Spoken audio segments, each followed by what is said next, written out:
This is the Red Liver Show Bolton preview, joined with Andy Simcox, Joe Beardsall and Tracy Martin. Joe subbing in as usual. You can tell we're scraping barrel if we had to bring him Super in. sub. You've seen our bench at club at minute, so you know if you're looking at that and then seeing bench that you're on at minute, it's a tough Substandard, I'd say. It is. Fair. So we're going to be previewing this weekend's game against Bolton. Let's get stuck into it.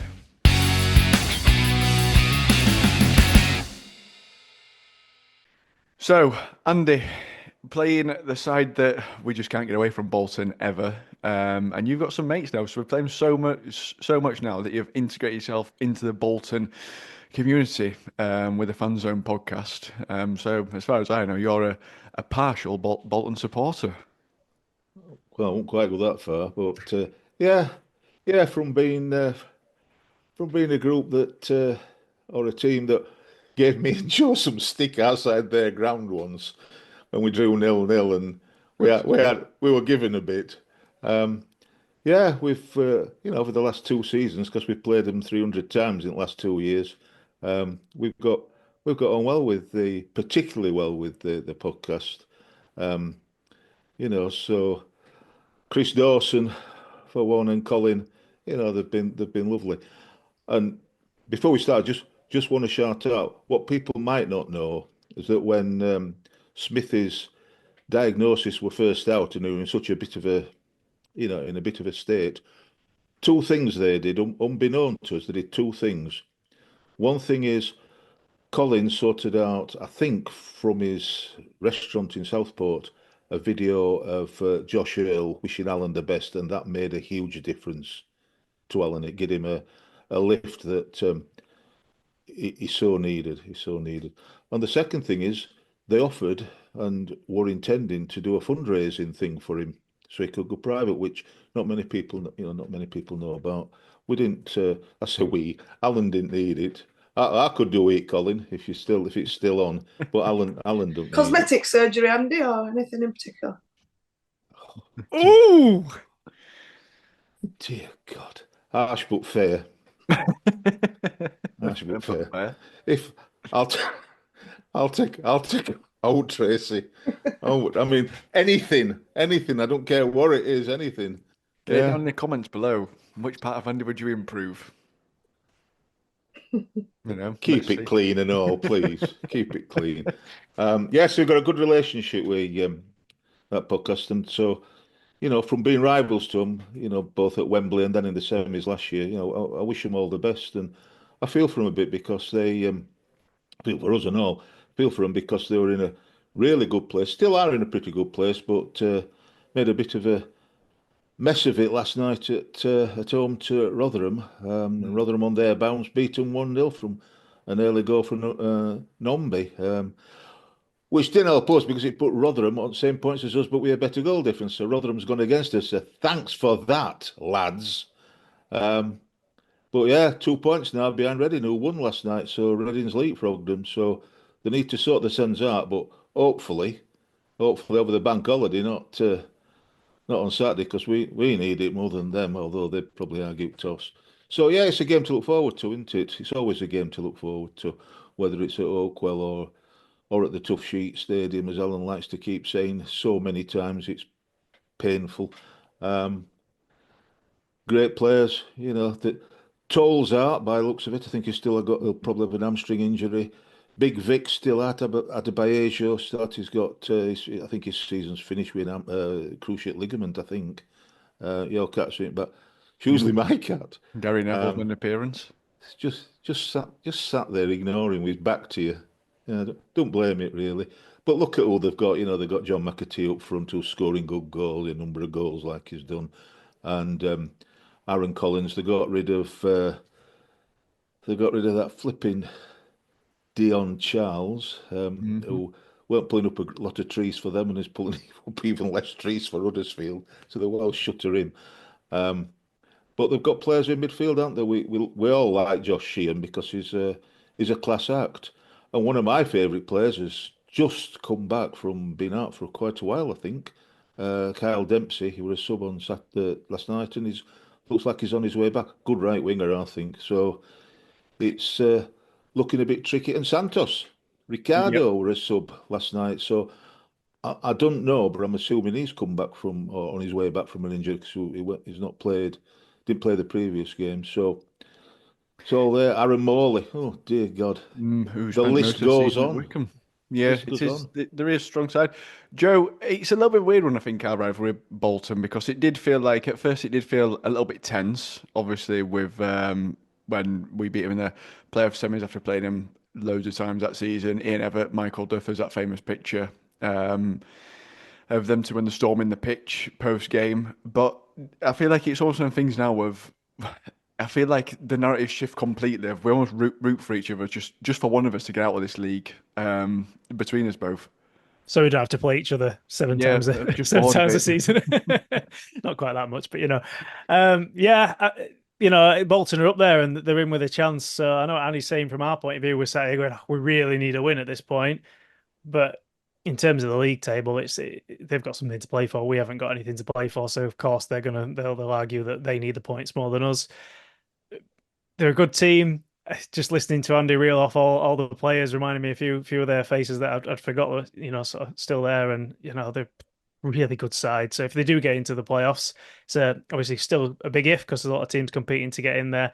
I think they've got every chance to sneak in it and getting up, which, to be honest, considering where they were a little bit earlier in this season, would be a massive achievement. I'm sure Bolton fans would, be really happy with that if they can sneak in and maybe just, get themselves up there. But yeah, for us, I don't really know what to say, Josh, to be honest, at this point. 13th in league.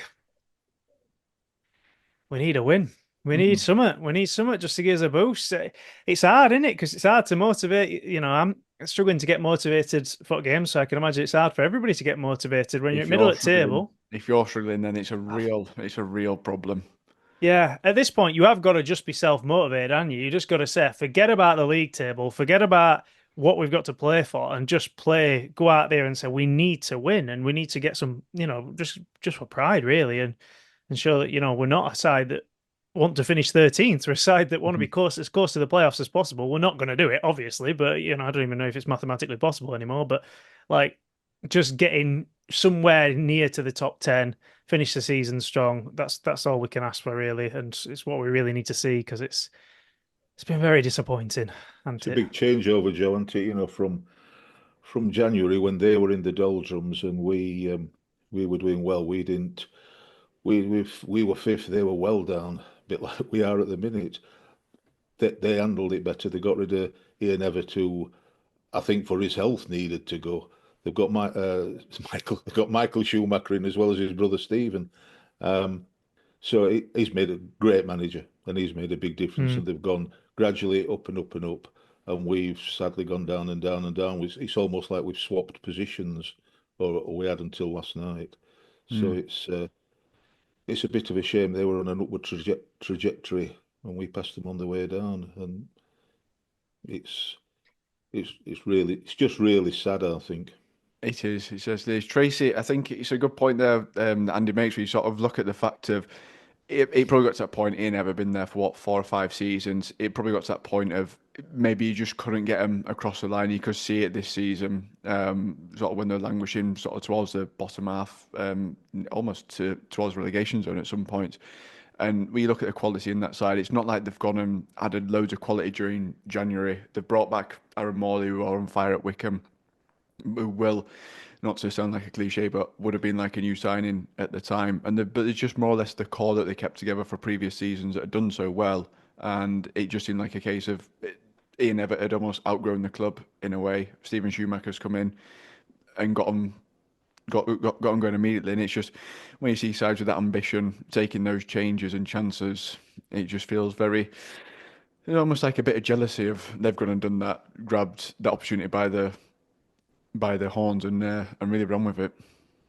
Yeah, I always think last couple of seasons they've been the club that we aspire to be, and what they've done. Like they kept Ian Evatt when they lost to us in the semi-final.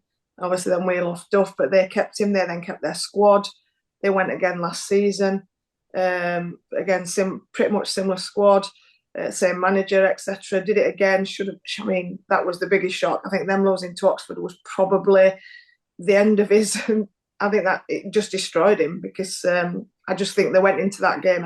Everyone expected Bolton to win that, and obviously they didn't. But yeah, again, third season comes along where you're thinking, yeah, Bolton's going to be up there. Similar squad, same manager, etc. And yeah, I think he's blown out, for want of a better word. I just think, yeah, he just, for whatever reason, he couldn't get him over the line. But they sacked him with, I think it was the right time. I guess all their fans are very happy because, yeah, and they definitely got their bounce from their new manager at the right time. And they have to bounce because they were in a bit of a mess. But yeah, he seems to have, like you say, he's got pedigree, did really well at Plymouth. So yeah, he knows what's needed to get out of this division, and he seems to be getting the best out of the team, and he's certainly given them an injection. So yeah, they're coming to us with something to play for. Obviously, like Joe said and you've said, we've got little to play for other than personal pride, and I guess to some degree, do the players want to play and repay? Conor, because I listened to a bit of an interview that Luke Conor gave today, might have been yesterday, whichever, about him getting dropped and everything. And he spoke well, but he was basically saying we need to repay Conor because he's working really hard. He's got a tough task on his hand, and we need to give him some payment back for what the effort he's putting in. And he gave the impression that at least some of the players are keen to repay him. So I guess that's what. And next season it's shop window time for some of them, I guess. Or playing for, there's still a few there's the likes of John Russell, etc., who are out of contracts, aren't they? So do they want a new contract? Do they want to go somewhere else? I guess they want to better themselves if they do want to go somewhere else. So there's a few players that need to step up. But yeah, we'll see. If they want to better themselves, Tracy, they need to play better. Exactly. And, I suspect Bolton will bring a decent crowd. They generally do anyway, and they've now got something to play for. It's a 3 o'clock on a Saturday, which again we've not had a lot with them. It's either been an early kickoff or a night or wherever, so it's quite good for that. But yeah, it's not an easy game for us. It's just whether we can get motivated to just give them a game. And I think, in fairness to the rest of the clubs in that division, hopefully we can. Because not that I don't want Bolton to get promoted, because I have no issues with Bolton. I do quite like playing them, so selfishly I'd probably like to keep them down, but that's purely for that reason, nothing else. But for Reading, we've got to give them a game because we've got both of those teams to play. We've got to have a bit of a say, who's going to make the top 6. So I just hope we give a good account of ourselves, really. And obviously, no Mile. Earl looks like he's been training all week, so that should be a pretty, you would think, obvious replacement. And we'll see if Barry Cotter makes his long-awaited welcome return to the 11. I hope so. There's one thing: if Miles not playing, that's one mistake that'll not happen. Ooh, that's harsh. Jeez. 3 in 3 games, let's be right. I didn't realise Craig had turned up for this show. I mean, the sending off's a little bit harsh, though, Andy. You got to admit. Well, not according to Conor Horan. I think's wrong. No, what does he know? He's just a UEFA qualified coach. He never played in defence. He never. Yeah, they did touch him. Weren't a foul. Weren't even a free kick.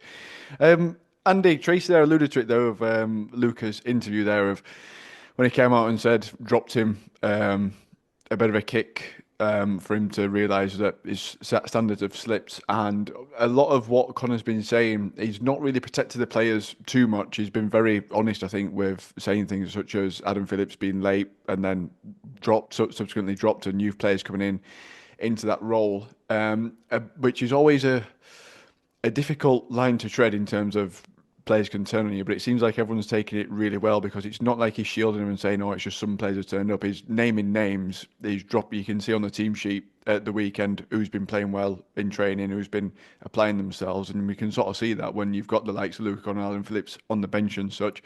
But it is a very bold approach to go down, just in case it does rub people up the wrong way, I suppose. It's a very bold approach when we haven't won in his 5 games so far. But it is bold. And sometimes you've got to look at the longer view, haven't you? When they were playing, when those two particularly were playing, we weren't winning. When they weren't playing, we weren't winning. Now they're coming back. Let's hope it turns around and we just stop creating stupid mistakes, because we work well for our goals. When we've tended all season to work really hard for our goals. We don't make other teams work anywhere near like hard enough. We gift them. We just gift them goals. And I know we're all friends with Bolton a lot. Well, particularly at Fan Zone podcast. Don't know about the rest of Bolton, but certainly with podcast. And David Jones, our Bolton fan who watches us and comments, bless his cotton socks. But you got to remember, keep it in perspective. It's still War of the Roses. It's still the White Rose against the Red Rose. It's still God's own country against the dark satanic mills of Lancashire. So let's not get too pally. Good has got to come on top against evil, otherwise all is lost, Josh. You're one that's spending all your time over there, though, going on their podcast, bringing them on our show. There's all sorts going on here. You're saying all this, but I just love them. What can you're I say? acting all pally with them. Well, they'll not watch this, so it won't matter. So what I want. Oh, the best do. They'll bottle it on Saturday. How about that, Colin and Chris? Oh, don't start that again, Andy. They don't normally work. Well, all I'm doing, Joe, is last match is away to Reading, so I'm going to have to start getting the bottling bit in. Oh. No, I don't know. So yeah, it's going to be at least it's always ended in a positive way when you do this. Joe, as we've sort of again mentioned already, Mal's still suspended at the minute. I'm not sure if I know he said we're going to lodge an appeal, but I've not seen anything about us lodging an appeal. I can't see us lodging an appeal when the manager came on the telly and said, sending off. Never a good sign. No. So obviously there's going to be a change in defence, as Tracy said there. Josh Earl back training. I suppose a slight thing is Earl only plays on left and Mal only plays on right. If you're a professional player, you should be able to play both those positions, though, in my eyes. But again, it's not like we've really had everything available at the minute as well. There's been a lot of youth players being used, which has been nice to see. How do you reckon we will line up at the weekend then in terms of sort of those changes and who you'd like to see? Yeah, it's difficult to say, isn't it? Because, like you say, we have. I know we've not been very good recently, but we have had quite a few injuries, and it's not been easy to know who's going to line up. But we'll see what Conor goes with. I think, there's been signs this last few games, little spells. I thought there were a little spell against Exeter where we played quite well. I started thinking, okay, but again, it's just that full performance, isn't it? It's that 90 minutes. Can we get through it? We aren't making a mistake or any individual errors, or just having that 5 minutes where we kind of concede a couple of goals or whatever. Yeah, I just feel like the mentality, we just need a bit of a stronger mentality, I think, and that's something we need to work on back end of this season and take it into next season in terms of just cutting out them errors, because we can't afford to just, like I said against Exeter, and I'm going back a couple of weeks, but I'm not sure. I felt like we had a really good spell, and then we go and concede that goal, and it's like, really, we shouldn't have, we shouldn't be doing that, and I know it's just one of them, but yeah, so interesting to see how he lines up. It is nice to see some young lads in. I think they've done pretty well. It's a hard situation for them. It's good that they're getting some experience. Me trying to be Mr. Positive as always. I always try to look for the silver lining. Yeah, they are. Harder, Joe. They get, we'd said for ages, they're on the beach, they're on their holidays, they're leaving, so it don't matter. They showed that they were bothered last couple of games, I think, particularly the last game. Yeah, no, I think the effort's there. It's just obviously we're still not getting any results, and it's just Frustrating more than anything else, I think, these last few games. Tracy, what do you reckon to the lineups? Because I know Conor's, correct me if I'm wrong, but I don't think he's kept the same 11 for any of the 5 games he's managed so far. I think there's always been sort of chopping and changing. I know we've sort of, not that we've resigned ourselves to the fact that Emwakali and Conor can't really play together because they both want to try and do the same thing and they sort of take up each other's space, those kind of things, which means you've always got to have John Russell in there as well instead of him. But I feel like Conor's tried just about every combination of players now, and there's not really been that much in terms of performance improving in a certain way as such, and especially the results are looking exactly the same as they do no matter who's playing at the minute. Yeah, I don't think he's probably tried DKD and Phillips, like dropping Russell and playing DKD and Phillips sort of in there and playing. That's probably the only thing he hasn't tried, and we haven't tried that a lot this season. It's whether he goes, I suppose, one up front and then drops Deacon in behind, or actually plays 2 centre forwards, because obviously last week Waters lasted 4 minutes because he was the sacrificial lamb. So I don't know whether Dumfries has done all right in patches, because obviously DKD is going to start because he has to. So yeah, I think it'd be interesting. I think we talked about Earl coming in, but I think Bland's done exceptionally well. Both times he came on last week. I thought he did exceptionally well. I think he's made a real impact actually from what, he's certainly not weakened the side. So it'd be interesting to see whether he gives him a shirt and whether he does just put Earl straight back in.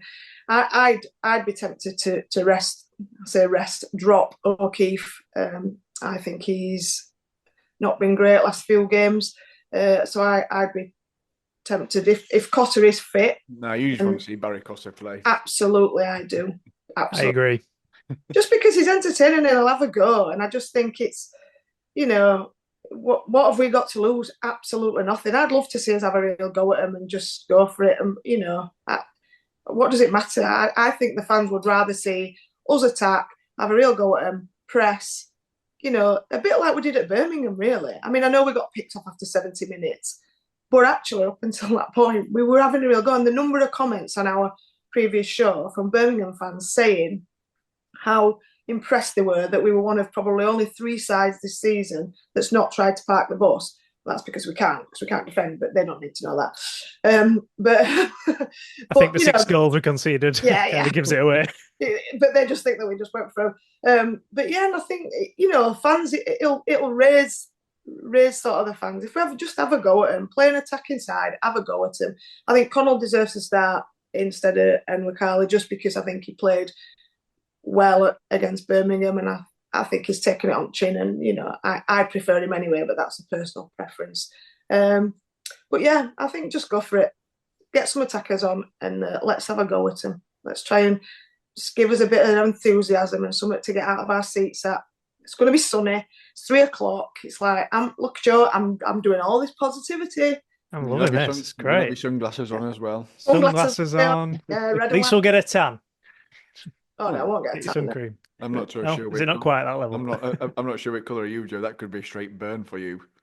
I tan quite well, mate. I'm quite good at tanning. Just looking at a complexion on this screen at the minute. Looks like it's toning. Andy's going to need some sort of sun, I think.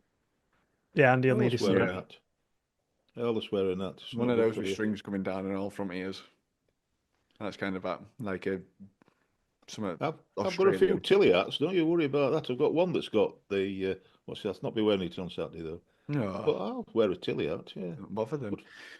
Quality, right. Canadian quality. There you go. Just before we move on to our predictions, I'm just going to quickly pull up the stats pack. So manager Stephen Schumacher has mentioned already. Top scorers, 2 joint on 11 with Aaron Collins and John McAtee. Sat 7th in the league, form 2 wins, 3 losses in the last 5. Key player Aaron Collins, who's having a solid season at the minute so far. Formation 3-1-4-2. And key stats, Bolton 4-5 scorers in the league this season with 62. Which is only 6 more than us, realistically, given that we think we're having a goal drought in terms of the amount of goals that we're scoring. But when I did amend this stats pack from the other season, Bolton has scored 86.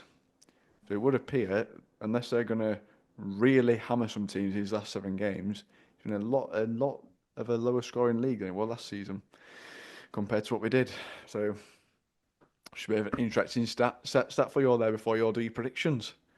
Not that I'm trying to sway you in any certain way whatsoever towards anything. So, Andy, what are you reckoning? Can I just say, I talked about Bolton's David Jones, but last night I was at Sheffield Arena watching War of the Worlds, and were approached by David Jones, but he came at me and said, "I'm not Bolton's David Jones, though. I'm Barnsley David Jones," and he wanted to wish. He watches the show and he wanted to wish Alan all the very best, as he's got his operation coming up on Monday. So. Thank you for that, David, and I'm sure Alan will appreciate it. 2-1 to Bolton. No. Ooh. Going against a 2-1 win. Interesting. I'm shocked. Reverse psychology, I'm hoping, Josh, because I keep saying 2-1 and went flipping 1. I mean, you've said 2-1 all season. And every time you've gone against it, it's just a reverse psychology, and I'm pretty sure that hasn't worked yet. Well, I can't lose, can I? If it's reverse psychology, I can claim it. If we lose, then... I get some points that have been sadly lacking in our prediction league lately for me. That's a nailed on 0-0 then. Now you said that. That's the only thing that'll do me, isn't it? Joe? 3-1 Bolton. Oh, so much positivity. Sorry. I thought I was positive. I want to be positive, but it's just difficult at the minute, isn't it? It's tough. Tell he's been away from show, Josh. Look Yeah. look what you've all done to Joe. Look what you've all done to him. I hope you're all happy. Finally. It's second us to fall this far.